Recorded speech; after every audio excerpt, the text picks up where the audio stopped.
Hello, it's Natalie here. Welcome back to my channel. In today's video, we're going to have a wander around Elizabeth Farm, a house museum in Rose Hill in Sydney, and one of Australia's most significant colonial sites. The sun is shining, so let's get out and explore. Hello everyone, so I've just arrived at Elizabeth Farm. It was about an hour's drive from where I live. I'm really excited because I actually haven't been here in a very, very long time. And this is reputedly Australia's oldest homestead. It was built in 1793 for a young military couple, the Macarthurs, and I'm really keen to tour the house. I remember from my first visit that it's a gorgeous property. And the sun is shining, so let's go in and have a look at Elizabeth Farm.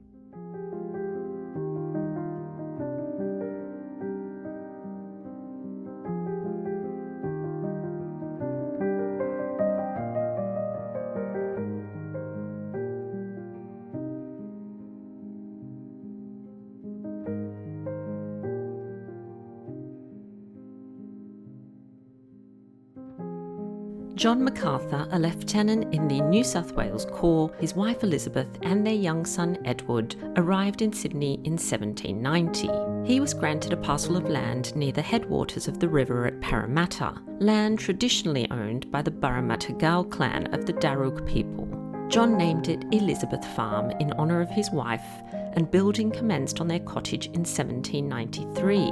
Over the following 3 decades, the Macarthurs extended their dwelling, but retained elements of the original cottage. During his lifetime, John Macarthur was heavily involved in colonial commerce and politics, experimenting with the introduction of European livestock and crops to the country. He was also involved in his fair share of controversy and scandal. In 1801, he shot and seriously wounded his commanding officer in a duel. The following year, he was sent to England for court-martial, but escaped punishment as the paperwork was lost. Elizabeth was an intelligent, prudent and lively woman and a prolific letter writer. She was influential in colonial life and was much admired and respected. In her later years, she skillfully managed her husband's business affairs while he spent time abroad and is known as a pioneer of the Australian wool industry. Elizabeth was also a devoted mother to her 8 children, most of whom survived into adulthood. In 1833, when John was in his late 60s, he was declared, and I quote, a lunatic, and died at their Camden property the following year. His wife Elizabeth remained at Elizabeth Farm until her death in 1850, aged 84.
currently in the kitchen, and I think by far this is my favorite room of the whole house. I love the smell of the wood fire, and they've got some candles burning, and it is just very, very atmospheric.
So I just finished exploring the house. It took me around an hour to have a good look at everything. It's a pretty cozy little house, what's left of it anyway.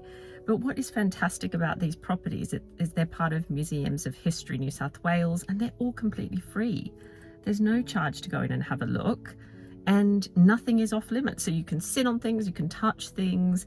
It's really fabulous, especially for children. There was actually a group of school children, but I was just ahead of them, luckily, so I was able to explore the rooms in relative peace. So a lovely little place to come and visit, and amazing because we don't really have any other buildings built in the 1790s. I can't think of any others off the top of my head, homes like this. So this was a really great place to visit, but now I need to start the drive home, so it's an hour's drive. So I will see you all very soon.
After a long walk, I caught up with my sister to watch the sun set and enjoy some bubbles. Thank you so much for watching this video. I hope you enjoyed our day out, and I can't wait to see you all next week. Until then, take good care of yourselves.